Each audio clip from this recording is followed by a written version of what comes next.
अस्मद्गुरुपरमगुरून् इतिवरपूर्णं सयामुनं रामं पद्माक्षनाथषडजित्सेने शरमारमापतीन् वन्दे वन्दे बृन्दावनचरं वल्लभीजनवल्लभं जयन्ती सम्भवं धाम वैजयन्ती विभूषणं श्रीमान् वेङ्कटनाथार्य कवितार्के केसरी वेदान्ताचार्यवर्यो मे सन्निधत्तां सदा हृदि श्रीमान् वेङ्कटनाथार्य कवितार्के केसरी वेदान्ताचार्यवर्यो मे सन्निधत्तां सदा हृदि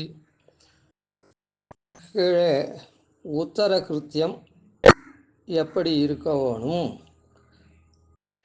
5 காலங்கள்லேயும் அபிகமன உபாதான இஜ்யா சுவாத்தியாய யோகம் அப்படின்ற 5 காலங்கள்லேயும் அந்த காலங்களுக்கு உண்டான கர்மாக்களையும் மற்ற நம்முடைய செயல்களையும், அதாவது குடும்ப ரக்ஷணார்த்தம் பண்ணக்கூடிய செயல்களும் எல்லாம் எம்பெருமானுடைய ஆராதனம் அப்படின்ற நினைப்போட வர்த்தமான சதாதெய்வம் பஞ்சகாலிக வர்த்தமனா ஆராதயன் அரிம்பக்தியா கமயிஷ்யாமி வாசரான். அதனால் அப்படி அரிய 5 காலங்கள்லேயும் தொழுது நம்முடைய வாழ்நாளை போக்கணும் அப்படின்ற விசதமாக சுவாமி தேசிகன் சாதித்த இதில் ஓரளவுக்கு நாம் அனுபவித்து தெரிஞ்சுட்டோம். இப்படி உத்தர காலம் அது பண்டிதருக்கும் பாமரர்கள் எல்லாருக்குமே, அதாவது கல்யாணம்னு ஆச்சுன்னா அது பணக்காரன் ஏழை அப்படின்னு இல்லாத எப்படி ஒத்துமையாக குடும்பம் நடத்தி தங்களுக்கு வர வருமானத்தில் குடும்பத்தை நன்னா முன்னுக்கு கொண்டு வரா மாதிரி பண்டிதாள் பாமராள் எல்லாரும் எம்பெருமானோடு இந்த மாதிரி உறவு கொண்டாடி தன்னுடைய காலத்தை கழிக்கணுமானதுனால ஆழ்வார் சூக்தியை முதல்ல சொன்னார். எல்லாருக்கும் அனுபவிக்கக்கூடியதான ஆழ்வார் சூக்தியை முதல்ல சொன்னார் அப்படின்னு பார்த்தோம். அதில் விபுலமாக நிறைய சாதிச்சார்ன்றதையும் பார்த்தோம்.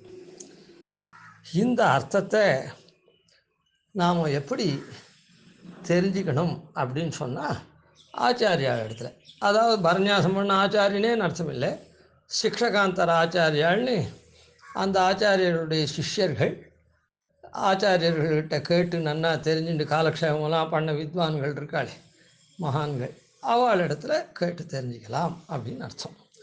ஆச்சாரியாதிகள் இடத்துல இந்த அர்த்தங்கள்லாம் முறைப்படி கேட்டு தெளியணும். எதுக்காக தெளியணும்? எப்படியும் பரநியாசம் பண்ணி வச்சுட்டார் ஆச்சாரியன், நமக்கு தெரிஞ்சதோ தெரியலையோ அவர் பண்ணி வச்சார், நமக்கு இந்த சரீரம் முடிவில் மோட்சம் சித்தம். எதுக்காக இதை தெரிஞ்சுக்கணும்? உத்தர கிருத்தியத்தை மற்றதெல்லாம் தெரிஞ்சுக்கணுமோ தெரிஞ்சுக்காது. எப்படின்னா, ஒரு இடத்துல வாழ்க்கப்பட்ட பெண்ணாகப்பட்டவள் அந்த இடம் எப்படி இருக்குதோ, தன்னுடைய பூர்வ காலத்தினுடைய இடம் எப்படி இருந்ததோ பிறந்த வீட்டில், அதை பற்றி அக்கறை இல்லை. அங்கே ஏழ்மை நிலைமையினாலே அந்த பொண்ணு ரொம்ப கார்த்தாலேருந்து ராத்திரிகள் ஓடா தேஞ்சி தன்னுடைய அப்பா அம்மா தம்பி தங்கை எல்லாரையும் கரையேற்றத்துக்கு உண்டான காரியத்தை கஷ்டப்பட்டு பண்ணி சம்பாதிச்சு நடத்தினா, இப்போ பெரிய இடத்துக்கு வந்துட்டோம், இனிமேட்டு நாம் காரியமே பண்ண வேணாம், காலாட்டிண்டு ஊஞ்சல் இருக்கலான்னு இருப்பாளா? இருக்க மாட்டா. ஓ, இவ்வளோ பெரிய ஐஸ்வர்யத்தை நாம் நன்னா பாதுகாத்து அதெல்லாம் பண்ணணும். அதுக்கு வேலையாள் இருந்தாள்னா அந்த வேலையாள்லாம் கரெக்டாக பண்ணுறாளா, நன்னா சரியாக பண்ணுறாளான்னு பார்த்து அவளெல்லாம் சரிவர பண்ணும்படி நியமித்து இதை நன்னா பாதுகாத்து முன்னும் அபிவிருத்தமாக்கணும் அப்படின்னு அந்த ரீதியில் இப்போது காரியம் பண்ணுவாள். நாம் அந்த கஷ்டமெல்லாம் கொடுத்து இனிமேட்டு நாம் கோட்டீஸ்வரநாத்துக்கு வாழ்க்கப்பட்டோம் காலாட்டின்னு சாப்பிட்லாம் அப்படின்னு நினைக்க மாட்டேன். அதுபோல தான் இதுக்கு தகுந்த மாதிரி இந்த இடத்தினுடைய இதெல்லாம் நிர்வாகங்கள்லாம் எப்படி அது இதுன்னு அதெல்லாம் தெரிஞ்சுட்டு பண்ணுறா போல். அதே மாதிரி ஒரு பணக்கார பெண் ஏதோ ஒரு கால விசேஷத்தில் சாதாரண இடத்துல வாழ்க்கப்பட்டாலும் அங்கே பணக்கார வசதியாக இருந்துட்டு இங்கே அதே வசதியில் வாழணும்னு எண்ணிண்டு இது போகல அது போகலன்னு சிரமப்பட்டு இல்லாத இருக்கிறதுக்குள்ளே எப்படி வசதியாக வாழணும் அப்படின்னு அதை தெரிஞ்சுன்னு. அதுபோல தான் இந்த உத்தர காலத்தில் உத்தர கிருத்தியத்தினுடைய அர்த்தத்தை ஆச்சாரியனிடத்தில் முறைப்படி கேட்டு தெளியணும். நான் தான் எதுக்கு நாம் இது பண்ணணும், மோட்சம் சித்தமானதுனால இந்த உத்தர கிருத்தியம் பண்ணணுமா அப்படின்னு நினைக்கக்கூடாது. அப்போ தான் உத்தரகிருத்தியம் பண்ணாதான் ரசம். மோட்சத்தில் போய் நாம் எப்படி பெருமாள் இடத்துல கைங்கரியம் பண்ணி ஆனந்திக்கிறோமோ அந்த ஆனந்தம் இங்கேயே பண்ணால் வரும். பணக்கார வீட்டு பொண்ணு ஏழை வீட்டுக்கு போனால் கூட கல்யாணம் பண்ணிட்டு அங்கே இருக்கிறதுக்கு தகுந்த மாதிரி, நிலைமைக்கு தகுந்த மாதிரி நடந்து எல்லாரோடையும் அனுசரணையாக போனால் அதுவே ஆனந்தம் பயக்கும். ஏழை வீட்டு பொண்ணும் அதே மாதிரி பணக்கார வீட்டுக்கு போனாலும் ஏழை வீட்டில் காரியம் பண்ணத்தை காட்டிலும் அங்கே தான் ஒருத்தர் தான் எப்படி காரியம் பண்ணணும்னு யோஜனை பண்ணி பண்ணுவாள். இங்கே அப்படி இல்லை, 10 பேரை எப்படி வேலை வாங்கணும்னு இன்னும் அதிகப்படியான ஒரு மன வியாபாரம் இருக்குது. அதெல்லாம் பார்த்து பண்ணணும். அந்த மாதிரி பண்ணால் தான் அது சோபிக்கும், ஆனந்தமாக இருக்கும் வாழ்க்கை. அதை போல் உத்தரகிருத்தியத்தை எம்பெருமானை நினச்சிட்டு பண்ணால் தான் நமக்கு அங்கே வரப்போகிற கைங்கரியத்தினுடைய ரசம் இங்கேயே தெரியும். அதுக்காக இதை கட்டாயம் தெரிஞ்சு கொள்ளணும். அதை யார்கிட்ட தெரிஞ்சுக்கணும்? ஆச்சாரியனிடத்தை முறைப்படி கேட்கணும். அப்படின்னு நான் தான் இதுவாகிடுத்தே, மோட்சம் வந்துடுத்தே, வரப்போகிறதே, அதனால் இதெல்லாம் எதுக்கு நாம் தெரிஞ்சுக்கணும், நாம் பண்ண வேண்டிய காரியத்தை பண்ணிட்டோம் அப்படின்னு இருக்கக்கூடாது. இங்கே மனுஷனாக எப்படி இருக்கானோ, பணக்கார தன்மைக்கு தகுந்த மாதிரி எப்படி இருக்கானோ, அதே போல் இந்த இடத்துல பிரபன்னனுக்கு தகுந்த மாதிரியான வாழ்க்கையை நடத்துறது தெரியணும்.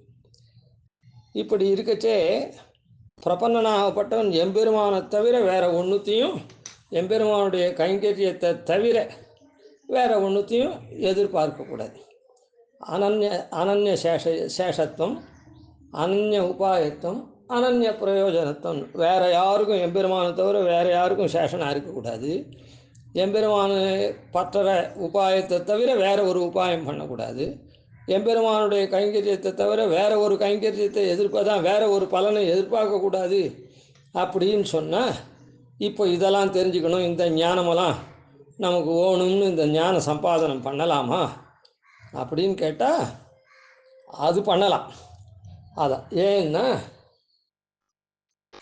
தத்பாத பக்தி ஞானாபியாம் பலமன்யத்து கதாச்சனா நயாச்சேத்து புருஷோ விஷ்ணும் யாச்சனான் நஷ்யதி துருவம். அதனால் இந்த இடத்துல இந்த அனுபவ ரசம் வரத்துக்காக எம்பெருமானிடத்தில் எம்பெருமானை பற்றின ஞானத்தை நாம் யாசித்து பெறலாம். எம்பெருமானுக்கு கைங்கரியம் பண்ணுறதுக்காக தான் அந்த ஞானத்தை யாசிக்கிறோம். அதனால் அதுக்கு தோஷம் இல்லை. அதே மாதிரி எம்பெருமானத்தில் ஞானம் வந்துட்டால் போகாது, பக்தி இருந்தால் தான் அதை நன்னா அனுபவிக்க முடியும். அதனால் இந்த ரெண்டுத்தையும் யாச்சிக்கலாம். அதாவது ஒருத்தன் பிழைக்கிறதுக்கு இன்னொருத்தங்கிட்ட கையேந்தக்கூடாது அப்படின்னு சொன்னால், படிக்கிறதோ படிச்சுட்டு வேலைக்கு போகிறதோ, வேலைக்கு போனால் ஒருத்தங்க கையேந்தி தானே அவங்ககிட்ட வேலை பண்ணிவிட்டு மாதம் பிறந்தால் சம்பளம் கையேந்தி தானே வாங்கணும். அச்சாச்சா அது வாங்கக்கூடாதுன்னு யாருன்னா சொல்லுவாள்? கிடையாது. அதாவது பிச்சை மாதிரி அல்ப பலனை, எனக்கு இன்றைக்கி டீக்கு 10 ரூபா கொடு, இன்றைக்கி சாப்பாட்டுக்கு 50 ரூபா கொடு அப்படின்னு தான் யாச்சகம் பண்ணக்கூடாதே தவிர, நம்முடைய வாழ்க்கையை நடத்துறதுக்காக நல்ல படிப்பை பெறலாம், அந்த படிப்புக்கு தகுந்த வேலையை தேடலாம், வேலையை தேடி சம்பாதிச்சு நம்ம வாழ்க்கையை நடத்தலாம். அது தோஷம் கிடையாது, அது கையேந்திர மாதிரி கிடையாது. அதுபோல தான் எம்பெருமானத்தில் கைங்கரியம் பண்ணுறதுக்கு அவனை பற்றின ஞானம் இருக்கணும், அவனிடத்தில் ஈடுபாடான பக்தி இருக்கணும். அதனால் இது ரெண்டும் யாச்சிக்கலாம். அது எம்பெருமானுடைய கைங்கரியத்துக்காக. மீதி யாசித்தாதான், மீதி பலன்களை யாசித்தாதான் அது அல்ப பலன்களை யாசிக்கிற மாதிரியான நமக்கு அந்த தோஷம் வரும். இது ரெண்டுத்தையும் யாசித்தா தோஷம் வராது. அதுதான் இந்த ஸ்லோகம் சொல்கிறது. தத்பாத பக்தி ஞானாபியாம், எம்பெருமானுடைய திருவடியில் பக்தியும் ஞானங்கள் இது ரெண்டுத்தையும் பலம் அந்நத்து கதா ஞானாபியாம் யாச்சேத்து புருஷம் விஷ்ணு. இந்த இந்த 2 பலன் இருக்குது, பக்தி ஞானம். இது தவிர பலமன்யத்து கதாச்சனா, வேற ஒரு பலனை ஒருபோதும் நயாச்சேத் யாச்சிக்கக்கூடாது. ஒரு புருஷனாக இருக்கவன் சரணாகதனானவன் விஷ்ணுவனிடத்தில் ஒருபோதும் வேற பலன், இந்த 2 பலன்களை தவிர வேற ஒரு பலனை யாசிக்கக்கூடாது. யாச்சனாத்து அப்படி யாசிச்சான்னா அது அவன் நிச்சயமாக கெட்டு போயிடுவான். காரணம் என்னன்னா, இதர பலன்களில் அனுபவித்து எம்பெருமானுடைய கைங்கரியத்தை இங்கே விட்டுடுவான். மோட்சம் நிச்சயமாக போவான், ஆனால் இங்கே இருக்க வேண்டியபடி இருக்க மாட்டான். ஒரு பணக்கார வீட்டு பிள்ளை அப்பா அம்மாவுக்கு அடங்கணும்னா வீட்டுக்குள்ளே இருந்தான்னா கார் அது இது சர்வ வசதியோடு அந்த வீட்டில் அனுபவிக்கலாம். அதை விட்டுட்டு நான் உங்களுக்கெல்லாம் கட்டுப்பட மாட்டேன், நான் ஃப்ரீயாக இருக்கேன், நான் ஒருத்தருக்கும் கட்டுப்பட மாட்டேன்னு ஆற்றை விட்டு வெளியேறிட்டான்னா வெளியேறி பிச்சை எடுக்கிறான்.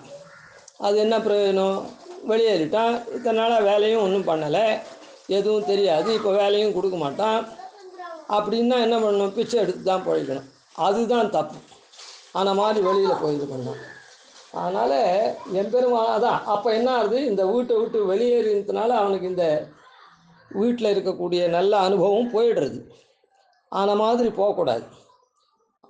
அதான் எம்பெருமானோட கூட நாம் உறவாடி அந்த எம்பெருமானுடைய கைங்கரிய ரசத்தை பெறணும். இல்லைன்னா மற்ற பலன்களை அனுபவிச்சோம்னா இந்த ரசத்தை நாம் இங்கே இருக்கிற காலத்தில் இழந்துடுவோம். அதனால் அவனிடத்துல பக்தி ஞானத்தை தவிர வேற ஒன்றும் யாசிக்கக்கூடாது அப்படின்னு. சரி, இதை எம்பெருமானிடத்தில் நமக்கு சித்தரஞ்சனம் மனசு சந்தோஷம் வரத்துக்காக இப்படி இது யார்கிட்ட வேணாலும் இந்த ஞான பக்தியை கேட்கலாமா அப்படின்னு சொன்னால், லோகத்தில் எத்தனையோ பேர் ஞானிகள் இருக்கான்னு நாம் நினைப்போம். ஆனால் அவளுக்கெல்லாம் பிரபன்னாளாக இருக்க மாட்டா.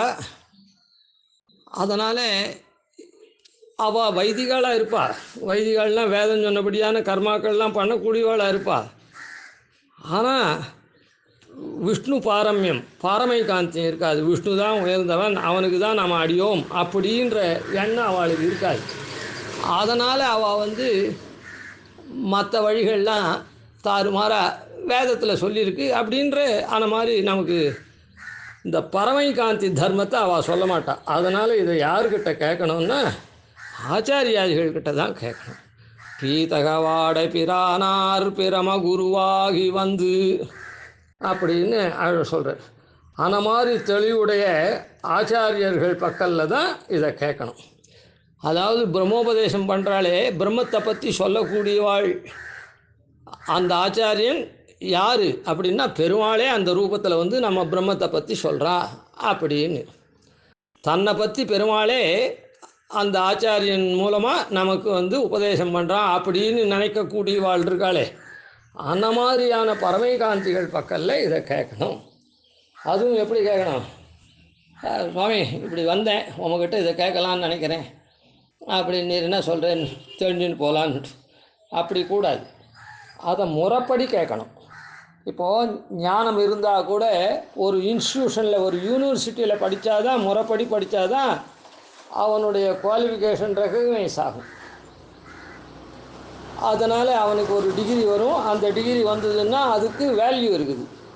அதை போல் இந்த ஆச்சாரியால் இடத்துல எப்படி கேட்கணும் அப்படின்னா, ஆச்சாரியால் அடிபணிஞ்சு கேட்கணும். அந்த இன்ஸ்டியூஷனில் எப்படி போய் சேர்ந்து அந்த இன்ஸ்டியூஷனில் படிக்கிறவனாக சேர்ந்து அதுக்கப்புறம் அந்த படிப்பை கற்றுக்கிறானோ அதுபோல்.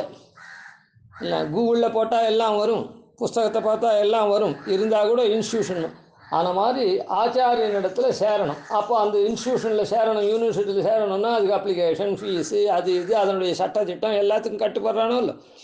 அதுபோல் ஆச்சாரியால் இடத்துல தத்வித்தி பிரணிபாதேன பரிப்ரஸ்னேன சேவையா உபதேக்ஷந்தி தே ஞானம் ஞானினா தத்துவதர்சினா.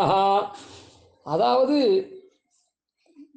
இவன் அர்ஜுனன் கிட்ட கண்ணன் சொல்கிறான், கீதை உபதேசமெல்லாம் பண்ணிவிட்டு நீ கீதை உபதேசம் பண்ண, உனக்கு என்னால் உபதேசிக்கப்பட்ட இந்த ஆத்ம வித்யை இருக்குதே, இதை நீ என்ன பண்ணணும் அப்படின்னா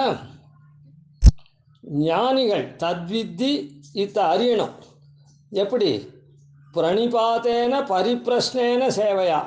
ஞானிகளுடைய ஞானினா தத்துவதர்சினா, ஞானிகளுடைய தத்துவத்தை உணர்ந்தவர்கள் காலடியில் விழுந்து பிரணிபாத்தேன பரிப்ரஸ்னேன, அதுக்கப்புறம் அவளை வணங்கி அவன்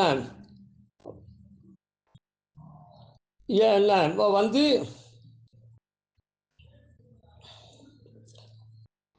ரொம்ப நேரடியாக இல்லாமல் எதிர்த்து கேள்வி கேட்குற மாதிரி இல்லாமல் அதை மறைமுகமானா மறைஞ்சி இருந்து அப்படின்னு இல்லை. சுவாமி இந்த மாதிரி ஒரு சந்தேகம், இது மாதிரி இப்படி இருக்குது அது இருக்குது அப்படின்னு கொஞ்சம் எனக்கு இது இது தெரியும் அது தெரியும், ஆனால் இதில் ஒரு சந்தேகம் எனக்கு, இது தப்பு அப்படின்னு இந்த காரணத்தினால அப்படின்லாம் சொல்லக்கூடாது. அப்படியே இந்த மாதிரி பிரமாணங்கள்லாம் இருக்குது, இதுக்கு அர்த்தம் எனக்கு தெரியல, கொஞ்சம் சொல்லணும் அப்படின்னு அந்த மாதிரி கேட்கணும். நான் பரிப்பிரஷ்னேன கேள்வி நேரம் கேட்கக்கூடாது. பரிதா அதை சுற்றி வளைச்சி கேட்கணும். நேரடியாக வந்து ஆக்ஷேபிக்கிற மாதிரிலாம் கேட்கக்கூடாது. சேவையா அப்புறம் அவளுக்கு தொண்டு பண்ணணும். தொண்டு பண்ணி அவள் இடத்துல கேட்கணும். தத்வித்தி பிரணிபாதேன பரிப்பிரஷ்னேன சேவையா உபதேக்ஷந்தி தே ஞானம் ஞானினா தத்துவதர்ஷினா.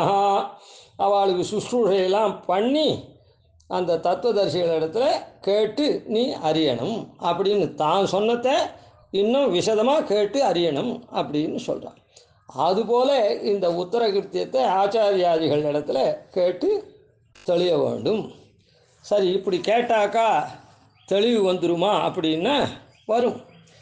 மந்தோபி அமந்ததாமேதி சம்சர்கேண விபஸ்சிதா பங்கச்சிதா பலசேவா நிகர்ஷேண அவிலம்பய. மந்தோப்பி மந்தனாக இருக்கவங்க கூட அமந்ததா மேதி முட்டாளாக இருக்கவங்க கூட அந்த தன்மை நீங்கி நல்லவனாக இருப்பான். எப்படி? சம்சர்கேண விபஸ்சிதா.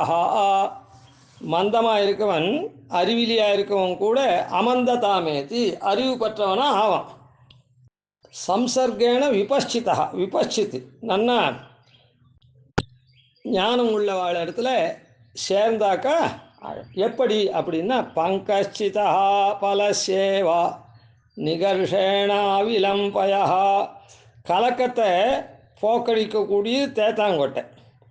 அந்த தேத்தாங்கொட்டையை கலங்கின நீரில் தேய்ச்சாக்கா அந்த நீர் தெளிஞ்சிடும். ஏற்கனவே கலங்கிருக்குது, இதை வேற தேய்ச்சாக்கா அப்படின்னு சொல்லக்கூடாது. அந்த தேத்தாங்கொட்டையினுடைய சுபாவம் கலங்கல் நீரை போக்கடிக்கக்கூடியது. கலங்கல் தன்மையை போக்கடித்து சுத்த நீர் ஆக்கக்கூடியது. அதை போல் விபசித்து நன்னா அறிவிஞ்சவாள் ஞானிகள் இருக்காளே, அவளோட நாம் சேர்ந்தோன்னா நம்முடைய அஜானங்கள்லாம் மறைஞ்சி நாம் ஞானவானாவோம். அவள் தேத்தாங்கொட்டையை போல, நாமும் கலங்கின நீரை போல அப்படின்னு. அதனால் நாமும் இப்படி பரிசுத்தனாக ஆகணும். ஞானத்தை நன்னா பெறணும்.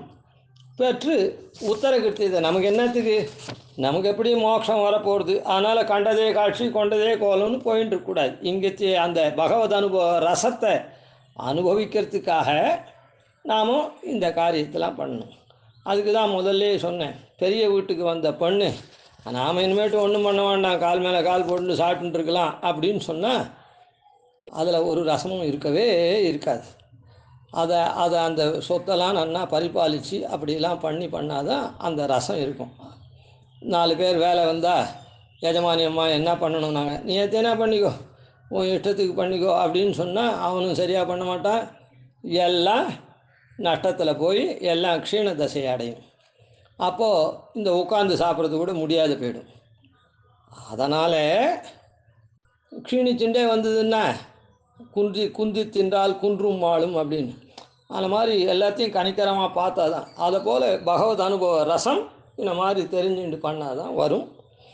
அதுக்காக இதை நாம் தெரிஞ்சுக்கணும். அதை ஆச்சாரியாதிகள் இடத்துல இந்த அர்த்தங்கள்லாம் முறைப்படி கேட்டு தெளியணும் அப்படின்னு சாதிக்கிறேன். இந்த உத்தரகிருத்தியத்தில் விபுலமாக சொன்னேன் இப்படிலாம் காலத்தை கழிக்கணும்னு, அதெல்லாம் ஆச்சாரியாதிகள் கிட்ட கேட்டு நன்னா தெளிஞ்சுக்கணும் அப்படின்னு இந்த பகுதியில் சொன்னார். கவிதார்க்கே சிம்ஹாய கல்யாண குணசாலினே ஸ்ரீமதே வெங்கடேஷாய வேதாந்தரவே நமஹ. ஆதிவன் ஷடகோபாதீன் யதிவர்யான் பஜே நிஷம் ஸ்ரீரங்கபூர்வ ஷடிதித்யதிசானபதாஸ்ரீம் ஸ்ரீவத்சம்சலகம் வந்தே ஸ்ரீகிருஷ்ணதேசிகம்.